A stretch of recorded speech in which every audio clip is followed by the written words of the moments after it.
Que rostos mais coalhados, nossos rostos adolescentes em volta daquela mesa, o pai à cabeceira, o relógio de parede às suas costas, cada palavra sua ponderada pelo pêndulo, e nada daqueles tempos nos distraindo tanto como os sinos graves marcando as horas. O tempo é o maior tesouro de que um homem pode dispor. Embora inconsumível, o tempo é o nosso melhor alimento. Sem medida que o conheça, o tempo é contudo nosso bem de maior grandeza. Não tem começo, não tem fim. É um pomo exótico que não pode ser repartido, podendo, entretanto, prover igualmente a todo mundo. Onipresente, o tempo está em tudo. Existe tempo, por exemplo, nesta mesa antiga. Existiu primeiro uma terra propícia, existiu depois uma árvore secular feita de anos sossegados, e existiu finalmente uma prancha nodosa e dura, trabalhada pelas mãos de um artesão dia após dia.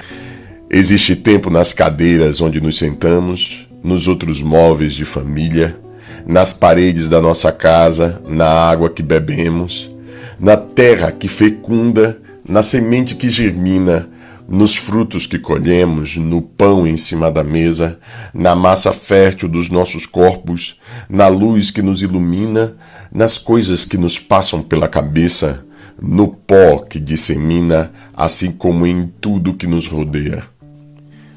Rico não é o homem que coleciona e se pesa no amontoado de moedas, e nem aquele devasso que se estende mãos e braços em terras largas.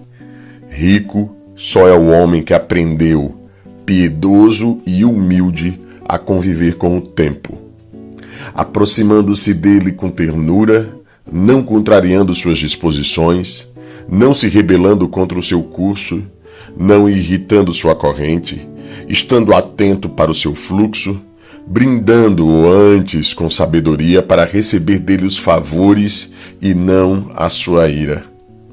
O equilíbrio da vida depende essencialmente deste bem supremo. E quem souber com acerto a quantidade de vagar ou a de espera que se deve pôr nas coisas, não corre nunca o risco, ao buscar por elas, de defrontar-se com o que não é. Por isso, ninguém em nossa casa há de dar nunca o passo mais largo que a perna. Dar o passo mais largo que a perna é o mesmo que suprimir o tempo necessário à nossa iniciativa. E ninguém em nossa casa há de colocar nunca o carro à frente dos bois. Colocar o carro à frente dos bois é o mesmo que retirar a quantidade de tempo que um empreendimento exige. E ninguém ainda em nossa casa há de começar nunca as coisas pelo teto. Começar as coisas pelo teto é o mesmo que eliminar o tempo que se levaria para erguer os alicerces e as paredes de uma casa. Aquele que exorbita no uso do tempo, precipitando-se de modo afoito, cheio de pressa e ansiedade, não será jamais recompensado. Pois só a justa medida do tempo dá a justa natureza das coisas. Não bebendo do vinho quem esvazia num só gole a taça cheia, mas fica a salvo do malogro e livre da decepção quem alcançar aquele equilíbrio. É no manejo mágico de uma balança que está guardada toda a matemática dos sábios. Num dos pratos, a massa tosca, modelável, no outro, a quantidade de tempo a exigir de cada um, o requinte do cálculo, o olhar pronto, a intervenção ágil ao mais sutil desnível. São sábias as mãos rudes do peixeiro, pesando sua pesca de cheiro forte. Firmes, controladas, arrancam de 2 pratos pendentes através do cálculo conciso o repouso absoluto, a imobilidade e sua perfeição. Só chega a este raro resultado aquele que não deixa que um tremor maligno tome conta de suas mãos e nem que esse tremor suba corrompendo a santa força dos braços, e nem circule e se estenda pelas áreas limpas do corpo, e nem entumeça de pestilências a cabeça, cobrindo os olhos de alvoroço e muitas trevas. Caprichoso como uma criança, não se deve, contudo, retrair-se no trato do tempo, bastando que sejamos humildes e dóceis diante de sua vontade, abstendo-nos de agir quando ele exigir de nós a contemplação, e só agirmos quando ele exigir de nós a ação, que o tempo sabe ser bom, o tempo é largo, o tempo é grande, o tempo é generoso, o tempo é farto, é sempre abundante em suas entregas. Amaina nossas aflições, dilui a atenção dos preocupados, suspende a dor aos torturados, traz a luz aos que vivem nas trevas, o ânimo aos indiferentes, o conforto aos que se lamentam, a alegria aos homens tristes, o consolo aos desamparados, o relaxamento aos que se contorcem, a serenidade aos inquietos, o repouso aos sem sossego, a paz aos intranquilos, a umidade às almas secas. Satisfaz os apetites moderados, sacia a sede aos sedentos, a fome aos famintos, dá a seiva aos que necessitam dela. É capaz ainda de distrair a todos com seus brinquedos, em tudo ele nos atende. Mas as dores da nossa vontade só chegarão ao santo alívio seguindo esta lei inexorável.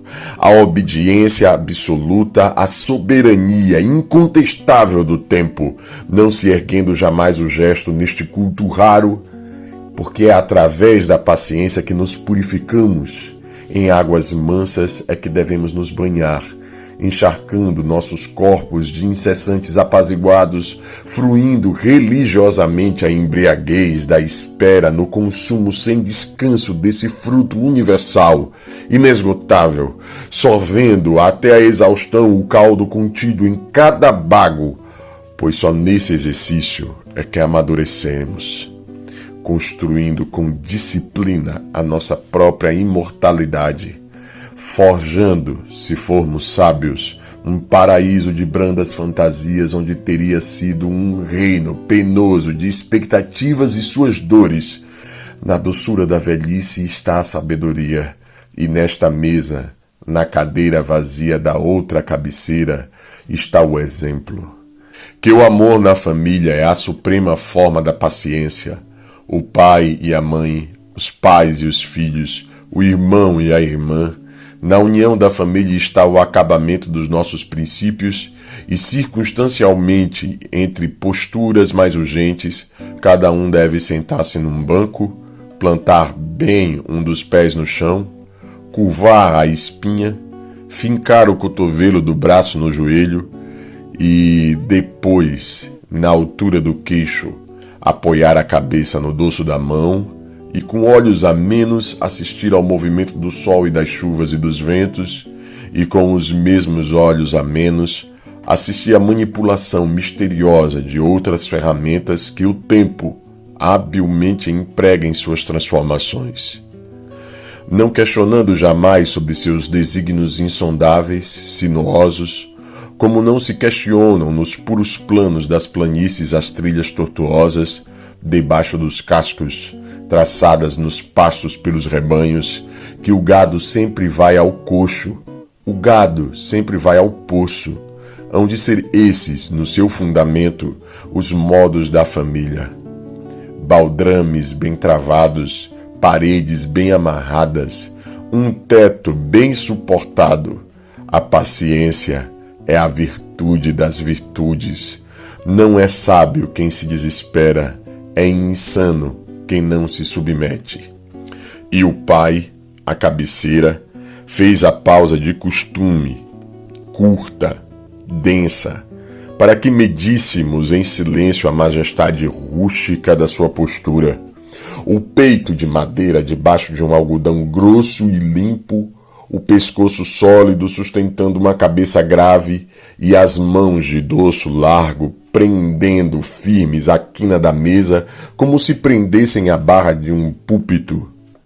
e aproximando depois o bico de luz que deitava um lastro de cobre mais intenso em sua testa, e abrindo com os dedos maciços a velha brochura, onde ele, numa caligrafia grande e angulosa, dura, trazia textos compilados, o pai, ao ler, não perdia nunca a solenidade.